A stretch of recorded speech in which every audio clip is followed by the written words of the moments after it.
You're going to hear an audio tape of Grandma Iole Banker, and I'm going to show you photos that are important to the family. And I just wanted to point out in this picture, my mom, Yolanda Lonnie Roberta Banker Coates, is holding me. I don't know, I must have been kind of heavy at that age. But she was a little heavier then too, so maybe that helped. But the shoes I'm wearing in the picture, the black and white shoes, I used to wear these kind of shoes for many years for some reason. I don't know why. But we'd go to the shoe store and, I'd get new shoes, but they'd always kind of be these black and white ones. So when I was a kid, that's what I wore a lot.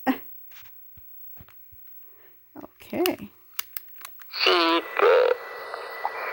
And Grandma Iole is going to be speaking some of the time in her Prustinenc dialect from northwestern Italy. Medico bell. Muy pretty nose. Very bell. Mumsy. Mumsy, not mumsy. Mumsy. That's how you say mama. Well, here in America, yeah. That's what you called your mom. Yeah. Okay, so tell me. I thought she called her mom, Grandma Iole called her mom Mumsy, not Momsy. I'm pretty sure it was Mumsy.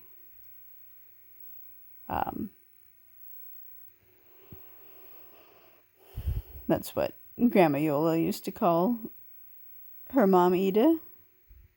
And there's my dad, Eugene Arthur Coates, Gene, or Sonny, like the sun. How do you say mama? Well, here. Oops. Mumsy, not. I really think it was Mumsy, not Momsy, but this is confusing me now. Medico bell.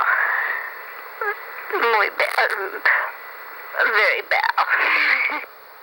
Mumsy. Mumsy, not mumsy. Mumsy. That's how you say mama. Well, here in America, yeah. That's what you called your mom. Yeah. Okay, so tell me, honey. I won't record it. It's not recorded. Just tell me how the parents of your mom and dad were. I mean, how the parents of your mom was. Well, we were a very close family because there was only my mom and my dad. I mean, her mom and dad and her sister. So, Grandma Iole's mother, Ida, came from a smaller family. It was just Ida and her sister, Clelia, and their mother and father. Whereas Dante, her father, came from a big family with many siblings. And this photo was taken at 9835 in the dining room.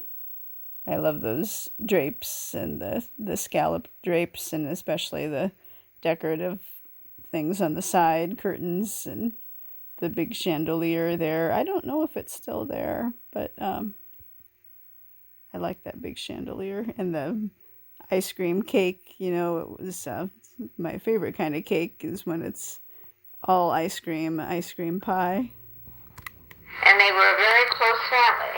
Who was her sister again? Clelia. Oh yeah. And they were a very close family. Clelia didn't like to work. My mom was supposed to have been a boy, but she was a girl, so she had to go. So not that she was supposed to have been a boy, but I guess their parents were hoping to have at least one boy to help out more on the farm, but since they just had two daughters, that made it hard. The daughters just had to do the work that a boy would have done if they would have had a boy. So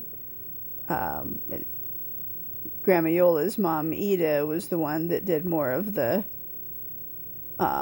boy work, or the work that on the farm, and then Clelia was the sister that did more of the traditionally female chores like cooking and stuff like that. and they were a very close family. Clelia didn't like to work. My mom was supposed to have been a boy, but she was a girl. So she had to go out and do all the man stuff on a farm. They only had a little...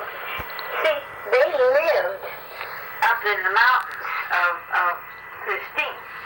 Of what? Pristine. Pristine? What's Pristine? It's where they speak Pristine, isn't it? Yeah. What's the mountain called? Wait, this is how we say the mountain where where Maui's mom's parents lived. Pristine. Mount? Just they didn't even call. I guess when Maui is just what I used to call Grandma Iole. I'm not sure if they really called it Prusting, but the area where they spoke this dialect, Prustinenk, might be called Prusting, the area. Wait, this is how we say the mountain where where Maui's mom's parents lived. Pristine. Mount? Just they didn't even call it Mount. It was a mountain though. Oh yeah, it was in the mountain. Called Pristine. Was that a town? It was a town. Not a town. It was above San Segundo. Above San Segundo. Look out. It was like a little village, over there. Every city, every house has got its own name. This is my dad's mother, Elsie, in the picture there. Yeah, every house over in northwestern Italy, they gave it a nickname, had its own name. So the property where Grandma Iole's mother Ida lived on was called Rivoir. I thought that was more on the flat, on the plains of the town. So I'm not sure about that. It was like a little village, over there. Every city, every house has got its own name. I think my mom's house name was Rivoir. Say that again? Rivoir. What does that mean? I don't know. It was just the name of your mom's house? Where just your mom lived? With her parents? Yeah. But all the houses had names. Instead of post office boxes, they had names. Oh, so instead of like an address, you didn't have an address, you just had a name for your house, and that's how the mail got delivered. If you wanted to mail a letter to Grandma Iole's family, Ida, you would have just written, Ida Rivoir, that was her maiden name, and then instead of numbers and an address, you would have just written Rivoir. And then, Pinerolo, Italy, or San Secondo, or I thought it was Pinerolo. House? Where just your mom lived? With her parents? Yeah. But all the houses had names. Instead of post office boxes, they had names. Rivoir. But she was born in Pristine. Your mom was born in Pristine. And the house called Pristine? Well, it's just the area. It's the area. So I guess Ida was not born on the farm of Rivoir. I guess Ida was born in a different area where they spoke Prustinenk, more up in the mountains, called Prusting, and then moved down to the farm. Maybe it wasn't bought till later, the farm there at Rivoir. In Prusting. Oops. But she was born, instead of post office boxes, they had names. Rivoir. But she was born in Prusting. Your mom was born in Prusting. And the house called for stay? Well, it's just the area. It's the area. Okay. Just like this is Westwood. Yeah. Okay. And my grandfather, which would have been my mother's grandpa, lived in Pinade. Your great grandpa. My great grandpa. He lived in Pinade. And he had some really good land, which was level and fertile and everything. And my grandmother had... Suzanne? Yeah. What was your grandpa's name? Your grandfather? Jack, or instead of Jack, they called him... Giacomo? Giacomo. But he had a nickname. Now I can't remember the nickname. Mm-hmm. Sweat. Okay. And then what? And then,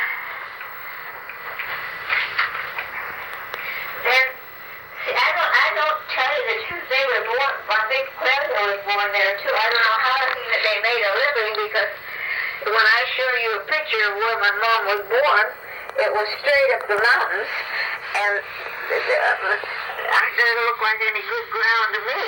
Anyhow, my grandpa, my great-grandpa, Giacomo. No, he's not my grandpa. He was my real grandpa. But wait, say that again. Oh, Giacomo was just your grandpa? Yeah.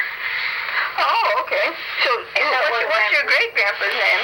I don't know. Is that the one they call Jack? No. No, your grandpa was the one they called Jack. You don't know your great-grandpa? No. Okay. I forget. My mom told me that a million times, but I forgot. That's okay. And I think she remembered her grandmother dying, and she went to see her, and it really scared her to death, and she didn't ever want to go to funerals again after that. I think she said they didn't fix them up or anything at that time. Well, I don't know. So he often, and my grandmother, they were a small family. They only had two sisters, two children. Mm-hmm. And her name was, I forgot. And so he sold a piece of his land. Your great-grandfather sold a piece of his land, or gave it to him or something. He gave half to my mother's mother, Suzanne, and half to her sister. Whose name do we know? It doesn't matter, yeah. And so it was like a great big house. It still is. Cut, and they made two apartments out of it. And one got some land, and the other got. So that was Riza Yart, the property there. I think her great-grandfather actually came to the United States long before Ida did, so way in like the early 1800s or something like that. And he worked here in the United States and somehow got enough money, and then he went back to Italy and bought this piece of land with this house on it. And then, I guess when he was getting older, he decided to sell it or leave in a will, like leave half of it to Ida and Clelia, their sisters, to their parents, their mother, and the other half to their mother's sister. So it would be, cousins that were living there eventually. Maybe one of them got more land and the other got more house, or I'm not sure how that worked. But later on, part of it did belong to Ida, Grandma Iola's mother, to, our side of the family. But during World War II, somehow Clelia, needed it more. So Grandma Iola's mother, Ida, was really nice and, sent over the paperwork saying, you can have it all. We won't have any interest in it anymore. You can have it and rent it out, and whatever you can do to make a little money off of it and get by. So that was very nice of my great grandmother, Ida Rivoir Martinat, to be so nice to her sister. She thought maybe they had a harder time over there with World War II, and her sister Clelia had stayed back in Italy and, helped out her parents, Ida's parents too. And so kind of like a reward for that, I guess. And this photo is of 9863 when the pool was there before we had it filled in. And let's see about this tape. There's my mom, Yolanda Alani Banker Coates, sorry. Okay, that was the end of side A, so let's see if there's any more on side B.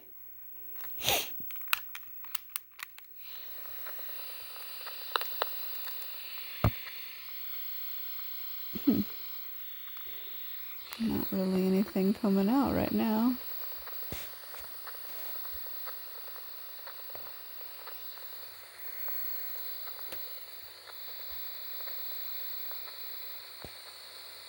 Okay.